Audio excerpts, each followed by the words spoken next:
لہٰذا سورہ بقرہ کا نام بھی بقرہ اس لیے رکھا گیا کہ اس سورت کے اندر ایک گائے کا قصہ ہے اور بڑا عجیب و غریب قصہ ہے، اس لیے اللہ تبارک و تعالیٰ نے اس کا نام بقرہ متعین کر دیا۔ حالانکہ اس سورت میں اور بھی قصے ہیں، اس لیے کہ یہ سورت قرآن کریم کی سب سے بڑی سورت ہے، سب سے زیادہ مضامین اس کے اندر ہے۔ اس سورت مبارکہ میں معاشرت کے مضامین ہو، عبادات کے حوالے سے ہدایات ہوں، سب سے زیادہ مضامین، شبہات اور اشکالات کو رفع کرنے کے مضامین ہو، سب سے زیادہ سورہ بقرہ میں، اس لیے اس کو راس القرآن فرمایا کہ یہ قرآن کریم کا سردار ہے۔ سورہ بقرہ قرآن کریم کا سردار ہے، گویا کہ سب سے بڑی سورت اور سب سے زیادہ مضامین اس کے اندر موجود ہیں۔ تو اصل میں قصہ یہ ہوا کہ بنی اسرائیل کے اندر ایک شخص تھا، حضرت موسیٰ علیہ السلام کا زمانہ تھا، اس شخص کا نام تھا عامیل۔ اس کا ایک چچا زاد بھائی تھا، وہ غریب تھا، اور یہ عامیل بہت مالدار تھا۔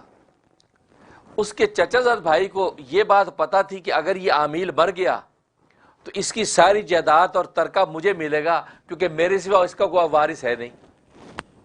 لہٰذا اس کے چچا زاد بھائی کی کوشش ہوئی کہ کسی طریقے سے یہ میرا چچا زاد بھائی مر جائے، عامیل مر جائے، تو اس کی جائیداد اور ترکہ مجھے مل جائے۔ لہٰذا اس نے سوچا کہ بھئی اور کوئی تدبیر ہو نہ، خود ہی قتل کر دو۔ لہٰذا موقع دیکھ کے اس نے عامیل کو قتل کر دیا۔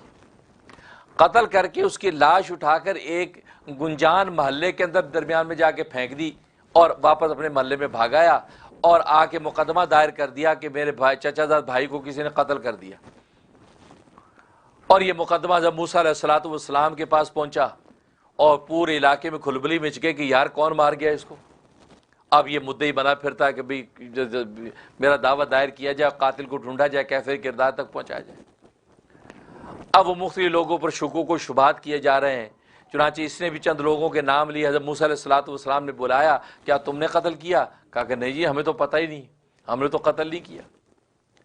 اب موسیٰ علیہ السلام بھی حیران ہیں اور تمام بنی اسرائیل پریشان ہے کہ آخر قاتل ہے کون؟ تو کسی نے کہا کہ آپ اللہ تبارک و تعالیٰ سے دعا کریں کہ اللہ تبارک و تعالیٰ آپ کی رہنمائی کریں کہ قاتل کون ہے۔ تو حضرت موسیٰ علیہ السلام نے اللہ تبارک و تعالیٰ سے دعا کی تو اللہ تبارک و تعالیٰ نے فرمایا کہ ان کو کہو کہ ایک گائے ذبح کریں، گائے ذبح کریں، اور گائے ذبح کر کے اس کا گوشت کا لوتھڑا اس مردے پہ لگائیں، میت پہ لگائیں، یہ مردہ زندہ ہو جائے گا اور زندہ ہو کر نام بتا دے گا قاتل کا۔ یہ بات اب موسیٰ علیہ السلام نے کہا کہ ان اللہ یأمرکم ان تذبحوا بقرہ، کہ اللہ تبارک و تعالیٰ تمہیں حکم دیتا ہے کہ گائے ذبح کر دو۔ اب یہ لہت و لال کرنے لگے، آئیں بائیں شائیں کرنے لگے، گائے ذبح، بلکہ ٹھٹھا مذاق اڑانے لگے بھائی گائے کا کیا تعلق اس مردے کو بنانے کے ساتھ، بلکہ ہنسنے لگے کہ پہلے تو وہ مردہ، اب گائے کو مردہ کر دو۔ اب کہتے وہ مردہ گائے سے زندہ ہو جائے گا، یہ کیا بات ہے بھائی، ڈائریکٹ کیوں نہیں زندہ ہو رہا؟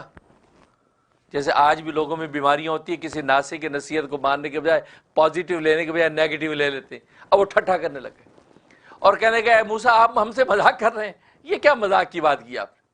اس پر آپ نے کہا اعوذ باللہ ان اکون من الجاہلین، میں اللہ کی پناہ لیتا ہوں کہ میں جاہلوں میں سے ہو جاؤں، یہ اللہ کے امر کا معاملہ ہے، میں جہالت سے مذاق کروں تمہارے ساتھ؟ یہ میں اللہ تبارک و تعالیٰ کی وحی کا پیغام تمہیں پہنچا رہا ہوں۔ اب کہنے لگا اچھا گائے کو خاص گائے ہوگی کہ جس کے گوشت کا لوتھڑا لگنے سے وہ زندہ ہوگا، عام گائے سے تو نہیں ہوگا۔ لہذا پوچھنے لگے جی گائے کیسی ہو، اس کے کوئی اوصاف بتائیے، اس کی کوئی ڈیٹیل بتائیے، ہمیں تو سمجھ میں نہیں آ رہی یہ بات آپ کی۔ ویسی کوئی گائے لے کے ذبح کر دیں تو یہ کیا بات ہوئی؟ ایسے کتنی گائے ذبح کرتے کبھی وہ زندہ نہیں ہوتا۔ حدیث میں آتا ہے کہ سرکار دو عالم صلی اللہ علیہ وسلم فرماتے ہیں کہ اگر بنی اسرائیل کوئی سی بھی گائے لے کے ذبح کر دیتے تو اللہ تبارک و تعالیٰ اسی سے ان کا مقصد پورا کر دیتے، لیکن جب زیادہ سوالات کرو گے پابندیاں اتنی بڑھتی جائیں گی، پابندیاں اتنی بڑھتی جائیں گی۔ لہٰذا جب حکم آیا، حکم سمجھا کر ڈالو بس۔ اب وہ جب سوالات پہ سوالات، اور ان کے سوالات کا مقصد تحقیق نہیں تھا بلکہ ان کا مقصد تو اجتناب تھا، بچنا چاہتے تھے وہ تو، کیونکہ بیچ میں خود قاتل بھی تو شامل تھا، اس کو بھی تو یہ ڈر تھا کہ یار یہ نہ ہو کہ واقعی یار کوئی چکر ہو جائے میرا ہی نام آئے گا۔ اب وہ بھی سب کے ساتھ مل مل کے منع پہ لگا ہوا تھا تاکہ یہ معاملہ جو ہے اس پہ گرد پڑ جائے تو پھر میراث مجھے مل جائے۔ اب جب یہ سوالات کرتے رہے اور اللہ تبارک و تعالی جوابات دیتے رہے، پابندیاں بڑھاتے رہے، ایسی گائے ہو، ایسی گائے، اور صاحب سورہ بقرہ پورا آگے وقت پہ آئے گا، ساری اتنی پابندیاں لگ گئیں کہ ایسی گائے چاہیے۔ اب یہ گائے ڈھونڈتے پھر رہے ہیں کہ بھی ایسی گائے کہ جی جو ہل کے اندر جوتی نہ گئی ہو، نہ بوڑھی ہو نہ جوان ہو، اس کا زرد رنگ ہو، اور ایسا زرد رنگ ہو کہ دیکھنے والوں کو بھلا لگے، سورج کے شعاع پڑے تو اس کا رنگ چمکے۔ تو یہ ساری شرطیں بڑھتی گئیں، اب ایسی گائے کہاں ڈھونڈیں؟ اب یہ ڈھونڈتے پھر رہے پریشان۔ ادھر یہ ہوا کہ بنی اسرائیل میں ایک صالح اور نیک آدمی تھا، اس کا ایک بچہ تھا چھوٹا معصوم، اور اس کی ایک بچیا تھی، گائے کا بچہ، اس کے بچیا۔ اب اس نے دیکھا کہ یار میرا بچہ چھوٹا ہے اور میرا بھی کچھ زیادہ وقت نہیں ہے، عمر ہو گئی ہے، یہ نہ ہو کہ کسی وقت بھی میرا جو وصال ہو گیا، انتقال ہو گیا، تو اس بچے کو کون سنبھالے گا، اس کا کوئی روزگار ہی نہیں ہے۔ وہ جو بچیا تھی، گائے کا بچہ، وہ جنگل میں لے گیا اور اللہ تبارک و تعالیٰ سے کہا کہ اے رب ذوالجلال، میں مرنے کے قریب ہوں، مجھے خود خبر نہیں کب میری جان نکل جائے، اور میرا بچہ چھوٹا ہے اور اس کے پاس ہے کچھ نہیں، یہ گائے میں آپ کا گائے کا بچہ یہ آپ کے پاس میں امانت رکھ کے جاتا ہوں، جب میرا بچہ بڑا جوان ہو جائے آپ امانت اس کو پہنچا دیجیے گا۔ اسے جنگل میں چھوڑ دی وہ بچیا۔ اب بچیا جنگل میں چھوڑ دی، واپس گھر آیا، کچھ عرصے کے بعد اس کا انتقال ہو گیا۔ اب وہ بیچارہ جو بچہ جو تھا بڑا نیک صالح، اس کی اٹھان ہوئی، اپنی ماں کا بڑا تابعدار، بہت تابعدار، مزدوری سارا دن کرتا، لکڑیاں اکٹھی کرتا اور وہ بازار کے اندر بیچتا، اس آمدنی کے 3 حصے کرتا، ایک رائے خدا میں دیتا، ایک حصہ ماں کے ہاتھوں میں دے دیتا، ایک اپنے اوپر خرچ کرتا، اور رات کے 3 حصے کرتا، ایک حصے میں اللہ کی عبادت کرتا، ایک حصے میں خود آرام کرتا، اور ایک حصے میں ماں کے پاس سرانے اسے بیٹھا رہتا صبح تک کہ ماں کو کوئی چیز چاہیے ہوگی تو فوراً دوں گا۔ اسی طرح زندگی گزر رہی۔ اب ماں کو بھی اس بچے سے بڑی محبت اور پیار، دعائیں دے، اور یہ بھی ماں کی بھی خدمت کر رہا ہے، محنت کر رہا ہے، لیکن ماں کو اس بات کا بڑا صدمہ کہ بیچارہ اتنی مشقتیں اٹھاتا ہے، محنت کرتا ہے، غربت ہے۔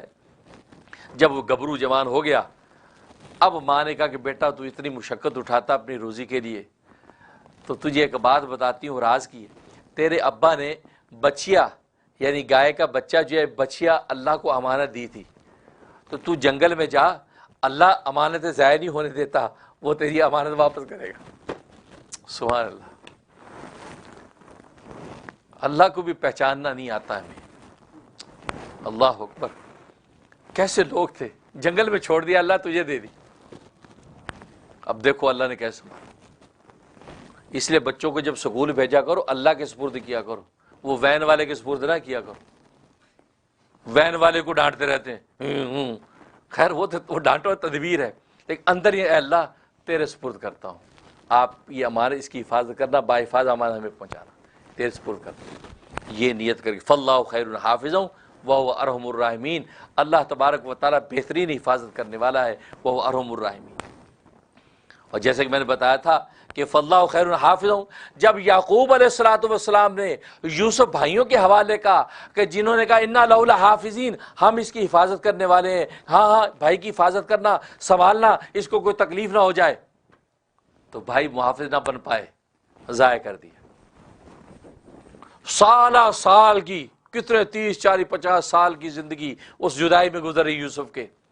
جب بنیامین کا وقت آیا کہ بنیامین کیوں دینے لگے، تو کیا سوچا کہ یار ان ظالموں کو پہلے میں نے دیا تھا، بھائیوں نے میرا بیٹا ضائع کر دیا، اب کیا کہہ رہے ہیں کہ میں تو فاللہ خیر حافظ ہوں وہو ارحم الراحمین، اے اللہ میں تیرے سپرد کر کے بھائیوں کو دیتا ہوں، یہ امانت تیرے سپرد کرتا ہوں۔ جب اللہ کے سپرد کیا تو اللہ تبارک و تعالی نے کیا کمال دکھایا کہ بنیامین تو آیا، اللہ نے یوسف بھی واپس بھیجا دیا۔ یہ اللہ کی حفاظت میں دینے کا فائدہ۔ اس ماں نے کہا کہ جنگل میں جا اور جا کے کہے اے ابراہیم اور اسماعیل کا رب، میری امانت مجھے واپس لوٹا دے جو میرے باپ نے آپ کے پاس رکھی تھی۔ تو ایک گائے آئے گی، زرد رنگ ہوگا، اس کا رنگ بڑا خوبصورت حسین ہوگا، ایسے شعائیں جیسے نکلتی ہیں سورج کی وہ نکلیں گی، اور وہ آئے گی اس کی گردن سے پکڑ کے لے آنا۔ ٹھیک ہے، چلا گیا، یہ آواز لگائی یا رب ابراہیم و اسماعیل، اے اسماعیل ابراہیم کا رب، میرے باپ کی امانت جو تجھے یہاں دی گئی تھی، آج وہ امانت میں واپس لینے آیا ہوں، اے اللہ میری امانت مجھے واپس لوٹا دے۔ گائے نکلی جھاڑیوں میں سے زرد رنگ کی، اب یہ آگے بڑھا اور ایک گردن سے پکڑ لی۔ حالانکہ وہ گائے کی حالت یہ تھی کسی کے ہاتھ نہیں آتی تھی، وہ کوئی جانور، کوئی درندہ، کوئی انسان کبھی آتا تو غائب ہو جاتی، بھاگ جاتی، ظاہر اللہ نے حفاظت اس کی کرنی تھی۔ اب یہ گردن سے اس کو پکڑ لی، جیسے گردن سے پکڑا تو گائے بولی، گائے نے کہا گردن سے کیوں پکڑتا ہے، میرے اوپر بیٹھ جا، میرے اوپر سوار ہو جا، اتنا لمبا سفر کرے گا گھر تک، میرے اوپر سوار ہو، میں تیری خادم۔ تو بیٹے نے کہا کہ نہیں نہیں، میری ماں نے مجھے کہا تھا گردن پکڑ کے لانا، میں تیری گردن ہی پکڑ کے جاؤں گا، میں تیرے اوپر نہیں بیٹھوں۔ تو گائے بولی، گائے نے کہا کہ آج اگر تو اپنی ماں کی بات بھول کر میری بات مان کر میرے اوپر بیٹھنے کی کوشش کرتا تو میرے اوپر بیٹھ نہیں سکتا، تو میں بھاگ جاتی، تو مجھے قابو نہ کر سکتا، لیکن تو نے اپنی ماں کی اطاعت کی ہے اور بالکل صحیح کی ہے، اب میں تیرے قابو میں ہوں۔ اور تجھے پتا ہے تو اپنی ماں کی جو اطاعت کرتا ہے، ماں کی جو عقیدت محبت کرتا ہے، اس کی وجہ سے اللہ کے ہاں تیرا یہ مقام ہے، اگر تو پہاڑ کو حکم دے تو پہاڑ تیرے ساتھ چلنے لگے گا۔ آج لوگوں نے ماؤں کو پہچانا کہاں ہے؟ آج ماؤں کو پہچانا کہاں ہے؟ آج کے یہ ٹین ایج بچے تو کہتے ماما یو ڈونٹ نو، بلکہ کہتے ہیں you know nothing. Don't know میں میرے خیال تھوڑی سی ہلکا ہاتھ ہے، جو نو نتھنگ میں تو بالکل سرا لگا دیا نا، ماما آپ کو کچھ پتہ نہیں ہے۔ اب ماں بیچاری، نہیں بیٹا کوئی نہیں، چلو بیٹا چکو بات، ارے تمہیں کیا پتا ماں کیا چیز ہے، جسے 9 مہینے پیٹ کے اندر تمہیں رکھا ہے اور تمہیں سارے کمالات کا مجسم بنا کے دنیا کو پیش کر دیا۔ اور نبی فرماتے ہیں کہ 9 مہینے کی جو تکلیف، جو درد اس کو اٹھے، فرمایا کہ تم ساری زندگی بھی اگر ماں کی خدمت کرتے رہو، اس کے کسی ایک درد کا بھی بدلہ پورا نہیں کر سکتے۔ آج تو ماں باپ کی نافرمانیاں بڑھتی جا رہی ہیں، اور ماں کا مقام، اللہ اکبر، ایسے نہیں کہہ دیا ایک صحابی یا رسول اللہ این الجنہ، اے اللہ کے رسول جنت کہاں ہے؟ وہ یہ سوچ کے پوچھا اس نے کہ شاید 7واں آسمان، 7 وہ یہ خبر دیں گے، نہ تحت اقدام امک، تیری ماں کے قدموں کے نیچے، آسمانوں کی جنتیں اتار کے پیروں میں ڈال دیں، یہ تیری ماں کے قدموں کے نیچے جنت۔ یہ ماں کا مقام، کہا کہ تیری اطاعت جو ماں کے ساتھ ہے اس کی وجہ سے تیرا اتنا مقام ہے کہ تو پہاڑ کو اور حکم دے تو پہاڑ تیرے ساتھ چلنے لگے گا۔ ایک بزرگ فرماتے ہیں کہ میں بچپن میں میری ماں باپ فوت ہو گئے تھے تو مجھے احساس نہیں تھا کہ چلو ماں کی جدائی اور فرقت کیا ہوتی ہے، لیکن جب سے میں نے سرکار دو عالم صلی اللہ علیہ وسلم کا یہ قول پڑھا کہ جس نے اپنے ماں باپ کو محبت کی نگاہ سے دیکھا اس کو مقبول حج عمرے کا ثواب لکھا جاتا ہے، پر میں اس وقت سے تڑپتا ہوں کہ کاش میں اپنے ماں باپ کو زندگی میں دیکھ لیتا۔ آج ہمیں ماں باپ میسر ہیں اور ہمیں دیکھنے کے وقت نہیں، فرصت ہی نہیں ہے۔ ماں تڑپتی رہتی ہے چولہے پہ بیٹھی، سالن گرم کر کے، روٹیاں پکا کے بنا کے بیٹھی، بیٹا کب آئے گا؟ بیٹے نے آ کے ہنگامہ کیا ہوا ہے، پیزا کھانا آج تو میں نے برگر کھانا ہے، آج تو میں نے لومین کھانے، آپ نے یہ کیا بنا دیا؟ ارے ماں کا ہاتھ کا بنا یہ سوچ کے میری ماں نے بنایا، کھا تو لو، پھر دیکھو اللہ تبارک و تعالیٰ تمہیں کیا دیتے ہیں۔ حضرت موسیٰ علیہ الصلوۃ والسلام کی بوڑھی ماں ان کے لیے دعائیں کرتی تھی۔ جب ان کی ماں کا انتقال ہو گیا اور اللہ سے ہم کلام ہونے کے لیے گئے تو اللہ نے کیا کہا، موسیٰ سنبھل کے بات کرنا، اب تیرے پیچھے تیری بوڑھی ماں کی دعائیں نہیں ہیں۔ گویا کہ اب جو بات کرے گا اپنی ذمہ داری پہ کرے گا، پہلے اگر تو بات کرتا تھا تیری بوڑھی ماں پیچھے دعائیں کرتی تھی تو بہت سے نشیب و فراز ماں کی وجہ سے ہم اگنور کر دیتے تھے۔ آج کتنے مواقع میں جس میں ہمیں بہت کچھ ملتا ہے پیچھے بوڑھی ماں باپ کی دعا، یہ بوڑھیاں یہ دعاؤں کی پوٹلیاں ہیں۔ ایسی اللہ نے قرآن کریم میں اپنے حق کے بعد ماں باپ کا حق ذکر نہیں کیا، اللہ نے پہلے اپنا حق ذکر کیا کہ میری عبادت کرو، شرک نہ کرو، اس کے بعد کہا وَبِالْوَالِدَيْنِ احسانا، اپنے والدین کے ساتھ حسن سلوک کرو۔ یار کو مقام مرتبہ ہوگا کہ اللہ نے خالق نے اپنے ساتھ ذکر کیا، اس لیے ذکر کیا، اللہ کہتا ہے خالق میں ہوں، پیدا کرنے والا میں ہوں، لیکن پیدا کرنے کا سبب ماں باپ ہیں، لہذا اللہ نے ان کو اپنے ساتھ ذکر کیا کہ میری خالقیت کے اندر سبب کا جو مقام ہے یہ ماں باپ کو حاصل ہے، لہذا ان کو کبھی ان کے ساتھ حسن سلوک کرو، میرے ساتھ عبادت کرو، شرک نہ کرو، اور ماں باپ کے حسن سلوک کرو اور ان کو اف تک نہ کرو۔ یہ مقام ہے ماں باپ، اف بھی کہنے کی اجازت ہے۔ اور یہاں آج تو کیسے کیسے قصے سنتے حیران ہو جاتے ہیں۔ اف تو معمولی بات ہے، اف تو ویسے ہی کہتے رہتے روز، لیکن ماں باپ کو ڈانٹ رہے ہیں، ڈپٹ رہے ہیں، بوڑھے ماں باپ بیچارے خاموش سن رہے ہیں، کوئی بات نہیں۔ وہ لکھا ہے نا حکیم الامت مجدد ملت مولانا اشرف علی تھانوی رحمہ اللہ تعالیٰ نے ایک حکایت لکھی ہے، ایک باپ بوڑھا بیچارہ چارے پہ بیٹھا ہے، کھانس رہا ہے، بڑھاپے میں کھانسی زکام نزلے یہی کچھ تو ہوتا ہے بھائی، اب تم لوگ بڑھاپے میں جاؤ گے، جوانی آج جوانی کی تڑ ہے تو تمہیں بھی کھانسی زکام نزلے لگ رہے ہیں، تمہیں کون سے پھول لگیں گے؟ اب وہ بوڑھا کھانس رہا ہے تو منڈیر پہ جو ہے ایک کوا آ کے بیٹھا، تو باپ پوچھتا ہے بیٹا یہ منڈیر پہ کیا بول رہا ہے؟ تو بچہ کہتا ہے ابا کوا ہے کوا۔ اچھا چپ ہو گیا، تھوڑی دیر کے بعد پوچھا بیٹا یہ منڈیر پہ کیا بول رہا ہے؟ ابا کوا ہے نا کوا۔ اب تپنا شروع ہو گیا۔ اب تیسری بار پھر پوچھ لیا کہ بیٹا یہ منڈیر پہ کیا بول رہا ہے؟ ابا آپ کو بتا دیا نا کوا ہے بھیا، اور ہمیں ٹائم نہیں ہے، اب آپ ہی کے سوال کا جواب دے، کوا ہے نا بتا دیا۔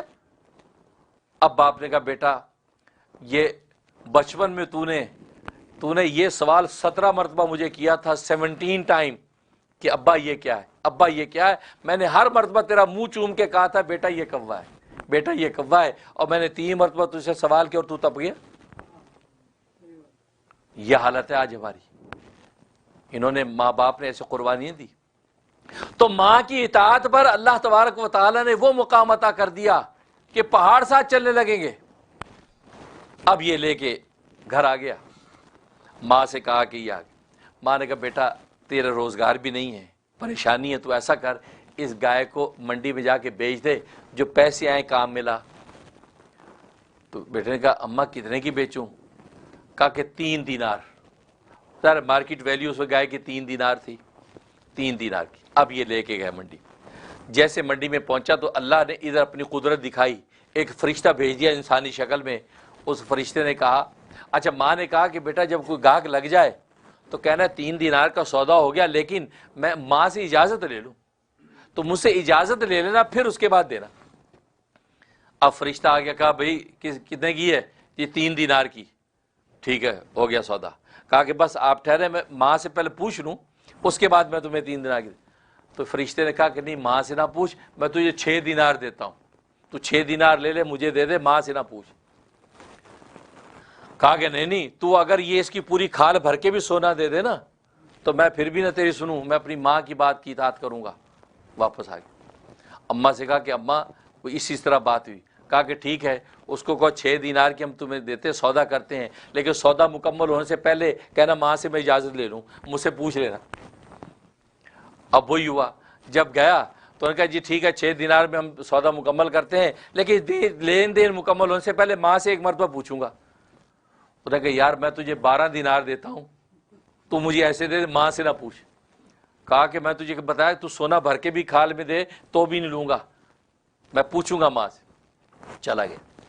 کہا کہ اماں وہ یہ بات، وہ کہتا 12 دینار دے دے اور تو دیتا ہوں اور ماں سے نہ پوچھ۔ کہا کہ بیٹا وہ جو ہے وہ اللہ کا فرشتہ ہے، اس سے جا کے یہ پوچھ کے ہمیں یہ مشورہ دیں گائے بیچیں کہ نہ بیچیں۔ کہا کہ وہ گاہک نہیں ہے، وہ اللہ کا فرشتہ ہے۔ ادھر ماں پر اللہ نے القاء کر دی۔ اب یہ جب گیا تو کہا کہ بھائی تو فرشتہ ہے اللہ کا، اب ہمیں یہ مشورہ دے کہ ہم یہ بیچیں کہ نہ بیچیں۔ کہا کہ نہ بیچو، ابھی صبر کرو، ابھی نہ بیچو، اب وقت آئے گا تو انشاءاللہ تمہیں نفع ہوگا۔ واپس آ گئے۔ کہا کہ اماں اس نے کہا کہ نہ بیچیں، بس ٹھیک ہے بیٹا اس کو ادھر باندھ دے، نہ بیچ۔ ادھر میں نے بتایا وہ قصہ چل رہا تھا۔ اچھا جو اوصاف وہ پوچھ رہے تھے اللہ وہی گائے والے اوصاف بتا رہے تھے، زرد ہوگی، ایسی ہوگی، ایسی ہوگی، اوصاف سارے اللہ تبارک و تعالی نے دیکھو ادھر کس طریقے سے اپنی رحمت دکھانی ہے۔ اب یہ ڈھونڈ رہے ہیں، ان کو گائے مل گئی، پتہ چلو ہو اس یتیم بچے کے پاس گائے ہے، اس کے پاس گائے ہے، اور کہا کہ بھی یہ گائے ہمیں چاہیے۔ تو کس حساب سے چاہیے؟ ایک روایت میں آتا ہے کہ ایک طرف گائے اور دوسری طرف جو ہے سونا تولیں گے، تو اتنا سونا دینے کو تیار، کیونکہ وہ سوچ بھی نہیں سکتے تھے کہ ایسی گائے مل جائے گی۔ بھائی یہ گائے مل گئی لہٰذا یا سونے میں تول کے لیں گے۔ اور ایک روایت میں آتا ہے کہ اس کی کھال کے اندر جتنا سونا بھرا گیا وہ اتنا سونا بھر کے تجھے دے دیں، لہٰذا وہ گائے کو سونے کے بدلے تول کے سونا جناب اس یتیم کو دے دیا۔ اللہ نے اس کے بارے نیارے، کیونکہ ماں باپ کی اطاعت اور عقیدہ کرنے والے کو اللہ نوازتا بہت ہے۔ اس لیے حدیث میں آتا ہے کہ حضرت موسیٰ علیہ الصلوۃ والسلام سے اللہ تبارک و تعالیٰ نے فرمایا کہ موسیٰ لوگوں سے جا کے یہ بتا دو کہ جو اپنے ماں باپ کی اطاعت کریں گے ان کو دنیا کے اندر ہم 3 انعام دیں گے۔ ایک انعام یہ دیں گے کہ ان کی عمر لمبی کر دیں گے، دوسرا انعام یہ دیں گے کہ ان کو خوب دنیا میں مال و دولت دیں گے، تیسرا انعام یہ دیں گے کہ ایسی تابعدار اولاد ان کو دیں گے کہ جیسے یہ اپنے ماں باپ کی آنکھوں کی ٹھنڈک بنا ہوا ہے، اس کی اولاد اس کی آنکھوں کی ٹھنڈک بنے گا۔ اور فرمایا لوگوں سے بتا دو کہ جو اپنے ماں باپ کی نافرمانی کریں گے ان کو ہمیں 3 عذاب دیں گے۔ پہلا عذاب یہ دیں گے ان کی عمر کم کر دیں گے، دوسرا عذاب یہ دیں گے ان کی زندگی میں سے دولت کو کھینچ لیں گے، اور تیسرا عذاب یہ دیں گے کہ ان کو بھی ایسی نافرمان اولاد دیں گے جیسے یہ اپنے ماں باپ کی اذیت بنے ہوئے ہیں، اسی طریقے سے وہ بھی اس کے لیے اذیت بنیں گے، یہ فرمایا۔ اور آج دنیا کے اندر یہ تو چاہیے، ہمیں مال و دولت چاہیے، لمبی عمر چاہیے، اور آگے اولاد من پسند چاہیے، یہی چاہیے نا۔ تو آج دنیاوی اعتبار سے بھی یہ چاہیے تو ماں باپ کی اطاعت کر لو، اللہ تبارک و تعالی یہ تینوں نعمتیں تمہیں عطا کر دیں۔ آج ماں باپ کی اطاعت ہے نہیں، پھر کہتے ہیں دولت مند بن جائے۔ ماں کو ناراض کر کے گھر سے باہر دکان کھولنے جاتے ہیں، ماں کو ناراض کر کے گھر سے باہر کام پہ نکلتے ہیں، تو اللہ تبارک و تعالیٰ کی رحمت کیسی ہوگی؟ صبح شام وٹامنس کھا رہے ہیں، ایکسرسائزیں ہو رہی ہیں، سب کچھ ہو رہا ہے، لیکن ماں باپ کی اطاعت نہ کر کے نقصان پہنچا رہے ہیں، عمریں اپنی کم کر رہے ہیں، دولتیں کم کر رہے ہیں۔ نہیں، فرمایا کہ اگر تمہیں دولت چاہیے، عمر چاہیے، اور تمہیں اسی اولاد چاہیے تو اپنے ماں باپ کی اطاعت کرو۔ اس طریقے سے اللہ تبارک و تعالیٰ نے حضرت موسیٰ علیہ الصلوۃ والسلام کو پیغام دے دیا کہ انسانوں کو بتا دو۔ اور میں نے جیسے بتایا کہ موسیٰ علیہ الصلوۃ والسلام سے خود اللہ نے فرمایا تیری ماں پیچھے نہیں ہے، اس کا مطلب یہ ہوا کہ جلیل قدر پیغمبر کو بھی اس کی ماں کی دعاؤں کا فائدہ پہنچتا ہے۔ پیغمبر یہ سمجھے کہ میں پیغمبر ہوں، مجھے ضرورت ہی نہیں ہے، نہیں، ان کی بوڑھی ماں کی دعاؤں کا فائدہ اس کو بھی پہنچتا ہے۔ تو خیر، اب جناب ادھر وہ گائے دے دی، اب گائے کو ذبح کرنے کا حکم دیا کہ ذبح کرو۔ گائے ذبح کی، اور ایک قول یہ ہے کہ فرمایا کہ گائے کی جو دم ہے یہ دم اس میت پہ مارو، مردے پہ مارو، اور ایک ہے کہ گائے کی یہ ران بونگ کی ہڈی جس کو بولتے ہیں، لیفٹ ران، الٹی ران، تو یہ بونگ کی ہڈی یہ اس کے اوپر مارو تو وہ زندہ ہو جائے گا۔ تو وہی ہوا کہ وہ اس کے جب مارا تو وہ زندہ ہو۔ اور ایک روایت میں آتے اس کا دل جو ہے، اس کا دل نکال کے دل اس کے اوپر مارو تو وہ زندہ ہو جائے گا۔ چنانچہ وہ یہ اس کو مارا، وہ زندہ ہو گیا، اس کی رگوں سے خون اسی طرح بہہ رہا ہے، وہ کھڑا ہو گیا، اور کھڑا ہو کے اس نے اپنے چچا بھائی کا نام لیا کہ یہ میرا قاتل سے مجھے قتل کیا ہے، یہ کہہ کے پھر گر گیا۔ اب اس کو گرفتار کر لیا گیا۔ اس وقت سے یہ مسئلہ بن گیا کہ قاتل اپنے مقتول کی میراث سے محروم کر دیا جائے گا، کہ اگر بیٹے نے باپ کو قتل کر دیا اب بیٹا باپ کی میراث سے محروم، تو گویا اس لیے کر دیا۔ اور نبی پاک صلی اللہ علیہ وسلم نے فرمایا اس وقت سے اب یہ مسئلہ متعین ہو گیا، آج اگر کسی نے اپنے مورث کو قتل کر دیا اس کی وراثت سے محروم۔ اور یہ اس لیے متعین کر دیا کہ ورنہ لوگوں کے دلوں میں لالچ پیدا ہو جائے گا کہ یار باپ کی میراث کے مالک باپ کو قتل کر دو، زہر ملا دو، کچھ بھی کر دو، 100 چیزیں، تو فرمایا کہ نہیں، وہ میراث سے محروم۔ اور اگر قتل کر کے حاصل کرے گا، ظاہر ہے کہ ناجائز حاصل کرے گا، دنیا اور آخرت میں وبال اور جہنم۔ تو سورہ بقرہ کے اندر یہ عجیب و غریب واقعہ موجود ہے بقرہ کے حوالے سے، اس لیے اللہ تبارک و تعالی نے اس سورت کا نام سورۃ البقرہ رکھا۔